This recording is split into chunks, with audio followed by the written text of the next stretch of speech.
SIR লাগু হওয়ার পর ইসলামপুর পৌরসভার ২ নং ওয়ার্ডে উদ্বোধন হল সাধারণ মানুষের জন্য তৃণমূল কংগ্রেসের সহায়তা কেন্দ্র। ফিতা কেটে উদ্বোধন করলেন ইসলামপুরের তৃণমূল কংগ্রেসের ব্লক সভাপতি জাকির হোসেন, তৃণমূল কংগ্রেসের জেলা যুব সভাপতি কৌশিক গুণ, ইসলামপুর পৌরসভার তৃণমূল কংগ্রেসের সভাপতি বাপি পাল চৌধুরী সহ অন্যান্যরা। ব্লক সভাপতি ও জেলা যুব সভাপতি কৌশিক গুণ জানিয়েছেন যে রাজ্যের মুখ্যমন্ত্রী ও অভিষেক বন্দ্যোপাধ্যায়ের নির্দেশে গোটা রাজ্যের পাশাপাশি পৌরসভার প্রতিটি ওয়ার্ডে একটি করে সহায়তা কেন্দ্র করা হবে। পাশাপাশি প্রতিটি অঞ্চলে একটি করে সহায়তা কেন্দ্র করা হবে। এই সহায়তা কেন্দ্রে সমস্ত রকম সুযোগ সুবিধা থাকবে, যাতে এসআইআর নিয়ে সাধারণ ভোটারদের কোনো অসুবিধা না হয়। আমাদের দলের পক্ষ থেকে আমাদের সর্বভারতীয় সাধারণ সম্পাদক, আমাদের দলের প্রধান সেনাপতি, দলের কর্ণধার অভিষেক বন্দ্যোপাধ্যায়ের গত 31 তারিখ ভার্চুয়াল সভার মধ্য দিয়ে নির্দেশ দিয়েছিলেন যে প্রত্যেকটা ওয়ার্ডে একটা করে সহায়তা কেন্দ্র করতে হবে। বাংলার ভোট রক্ষা সহায়তা কেন্দ্র। সাধারণ ভোটাররা, সাধারণ মানুষ যারা এসআইআরের নামে আতঙ্কিত আছে, ইতিমধ্যে আপনারা শুনেছেন নিশ্চয়ই যে কয়েকজন মানুষ এই আতঙ্কে মারা গেছেন।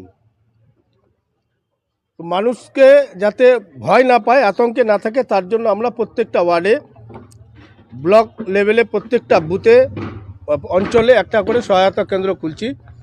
যে এখানে কারো যদি কোনো সমস্যা মনে হয় তাহলে আপনারা আমাদের সহায়তা কেন্দ্রে আসুন, আমরা সব রকমের সহযোগিতা করব। ভয় কেউ পাবেন না।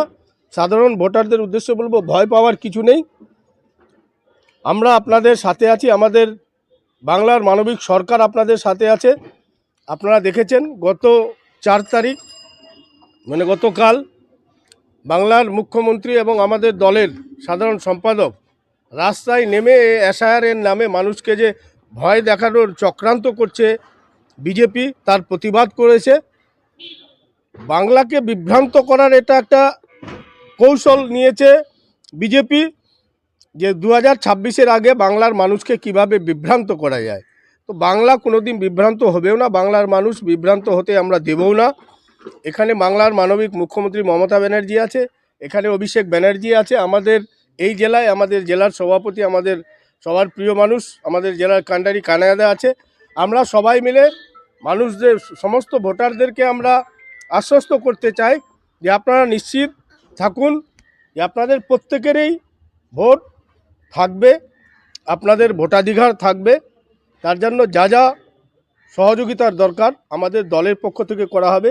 এই টাইপের ক্যাম্প প্রত্যেকটা ওয়ার্ডে হবে, প্রত্যেকটা অঞ্চলে হবে, এবং আমাদের প্রত্যেকটা নেতা এই 3 মাস এই প্রক্রিয়া যতদিন শেষ হচ্ছে না, আমরা মানুষের পাশে, মানুষের সাথে, মানুষের মাঝে থাকবো। আমরা গ্রামে, হাটে, বাজারে, বাড়ি বাড়ি সব জায়গায় আমরা আছি। কেউ ভয় পাবেন না। তৃণমূল আপনাদের সঙ্গে আছে, একমাত্র তৃণমূল দল যে এই এসআইআর নিয়ে মানুষকে সব রকমের সুবিধা দেওয়ার জন্য, মানুষের সহযোগিতা করার জন্য সব রকমের ব্যবস্থা আমাদের দলের পক্ষ থেকে করা হয়েছে। আমরা শুধু ওই ভোটের সময় ভোট চাই না, মানুষের ভোট রক্ষার জন্য যে লড়াই, সেই লড়াই তৃণমূলেই করছে। তাই আপনাদের মাধ্যমে সমস্ত মানুষকে বলবো, কেউ ভয় পাবেন না। কোনো সংশয় থাকলে, কোনো অসুবিধা বোধ হলে আপনারা তৃণমূলের যে সহায়তা কেন্দ্র যেখানে যেখানে থাকবে, সেই সহায়তা কেন্দ্রগুলোতে আসবেন, আমরা আপনাদের পাশে আছি। আমরা সব সময় প্রস্তুত আছি। আপনারা জানেন যে আমাদের নেতা অভিষেক ব্যানার্জি মানুষের অধিকারের টাকা, মানুষের প্রাপ্য টাকা, মনরেগা যেটা অ্যাক্ট, মনরেগা কোনো প্রকল্প না, এটা একটা অ্যাক্ট, আইন। কোনো অ্যাক্টকে ডাইরেক্ট কেউ বন্ধ করতে পারে না, কিন্তু এই বিজেপি সরকার বন্ধ করে দিল। হাইকোর্টে রায় দিল মনরেগা চালু করতে হবে, তারপরে বিজেপি সুপ্রিম কোর্টে গেল, সেখানেও ধাক্কা খেয়েছে, যে সুপ্রিম কোর্টও বলে দিয়েছে মনরেগা চালু করতে হবে। এই জয় অভিষেক ব্যানার্জির জয়, কারণ দিল্লি অবধি অভিষেক ব্যানার্জি এই আন্দোলনকে নিয়ে গেছিল।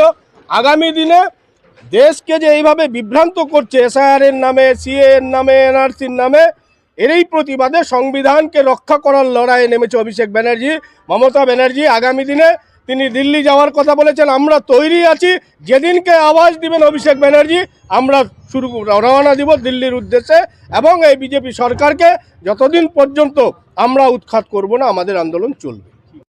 নম্বর ওয়ার্ডেই আমার বাড়ির সামনে এই ক্যাম্পটা তৈরি করা হয়েছে আমাদের জেলা সভাপতি কানাইলাল আগরওয়ালার নির্দেশে তথা আমাদের সর্বভারতীয় সাধারণ সম্পাদক অভিষেক বন্দ্যোপাধ্যায় 31 তারিখ যে ভার্চুয়াল করেছিলেন, ভার্চুয়ালের মাধ্যমেই উনি জানিয়েছিলেন যে এসএআর নিয়ে আমাদের প্রত্যেকটা ওয়ার্ডে, পৌরসভার প্রত্যেকটা ওয়ার্ডে এবং পঞ্চায়েতে, প্রতিটা পঞ্চায়েতে একটা করে এসআইআরের ক্যাম্প করতে বলেছে। তাই সেই মোতাবিক আমরা গতকালই ক্যাম্পটা করেছি, কিন্তু আজকে আমাদের সমস্ত নেতৃত্ব আজকে একসাথে উপস্থিত হয়েছি।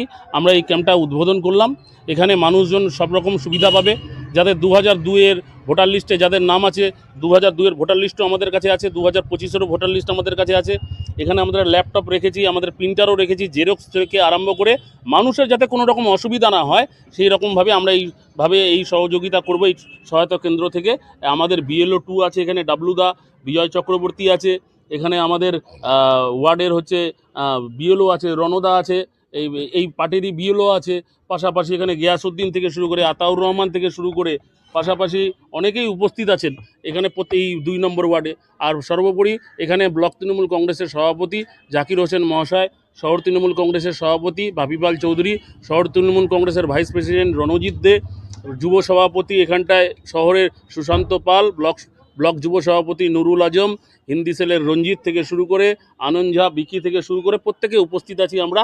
এবং সর্বোপরি আপনারা যেখানেই আছেন, আমরা যেখানে যেখানে আমাদের শহরের টেন্ট হবে, জাকিরদা সহ, আমরা সহ, কানাইদার নির্দেশে, কানাইদার অনুমতিতে আমরা ইসলামপুর বিধানসভা শুধু না, জেলায় প্রতিটা প্রান্তরে যেখানে টেন্ট হচ্ছে আমরা সেই জায়গায় ভিজিট করব।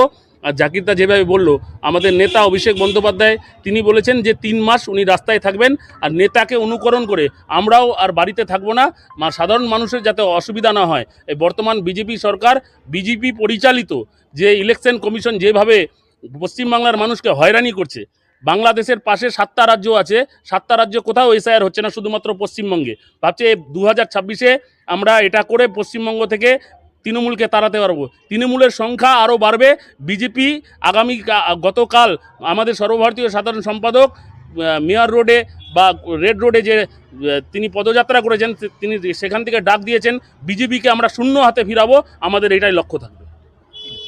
বাপিদা আমি টাউন সভাপতি হিসাবে আমি প্রতিদিনই আমি যোগাযোগ রাখছি WERS এর সাথে, BLA-দের সাথে, কাউন্সিলরদের সাথে, ওয়ার্ড প্রেসিডেন্টের সাথে আমি যোগাযোগ রাখছি। যত শীঘ্র আমরা হয়তো 2-3 দিনের মধ্যে 17টা ওয়ার্ড কভার করে নেব। আমরা প্রত্যেক জায়গায় আমরা হেল্প ডেস্ক আমরা তৈরি করে নেব। না, 17টা একটা করে ওয়ার্ডের একটা করেই হবে। ওই একটাতেই সকলের সুবিধার জন্য তারা আসবে। যারা সংশয় বোধ হয়ে আছে, আমরা আশা করব যে পাবলিকের যাতে করে, ভোটারদের যাতে কোনো সংশয় না থাকে। আমাদের নেতা অভিষেক বন্দ্যোপাধ্যায় তা বুঝিয়ে দিয়েছেন যে কিভাবে পাবলিককে সেই সংশয় থেকে মুক্ত করা যায়, সেটা তিনি আমাদের কর্মীদের মাঠে নামিয়ে দিয়েছেন। এই যে বললো কৌশিক বললো, আমাদের ব্লক সভাপতি জাকিরদা বললো, আমরা 3 মাস রাস্তায় থাকবো, মানুষের পাশে থাকবো। আর আমরাই আবার সরকারে আসবো, এটুকু চ্যালেঞ্জ করে বলছি। কারণ বিজেপির তো লোকের কাজ করে না, বিজেপির লোকের আপদে বিপদে দাঁড়ায় না। আমরা সব সময় থাকি, আমাদের ভোট চাইবার অধিকার আছে। আমরা মানুষের পাশে দাঁড়াই, মানুষের উন্নয়ন করি। আর বিজেপি ভাওতা দিয়ে হিন্দুত্ব ইস্যু নিয়ে চলছে, এটা বেশি দিন চলতে পারে না। মানুষ বুঝে গেছে বিজেপি এবার খেদাবে।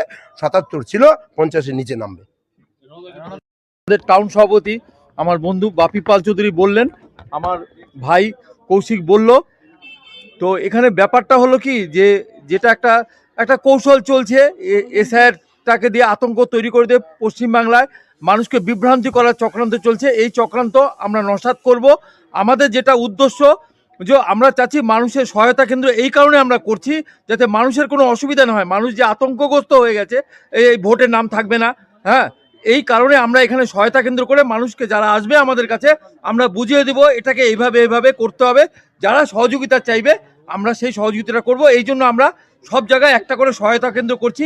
আজকে এটা 2 নম্বর ওয়ার্ডে সহায়তা কেন্দ্র করা হলো। আরও আমাদের মোটামুটি সব জায়গায় 17টা ওয়ার্ডে 17টা সহায়তা কেন্দ্র করব। মানুষের সহযোগিতা করার জন্য আমরা এই ট্রেনটা করেছি।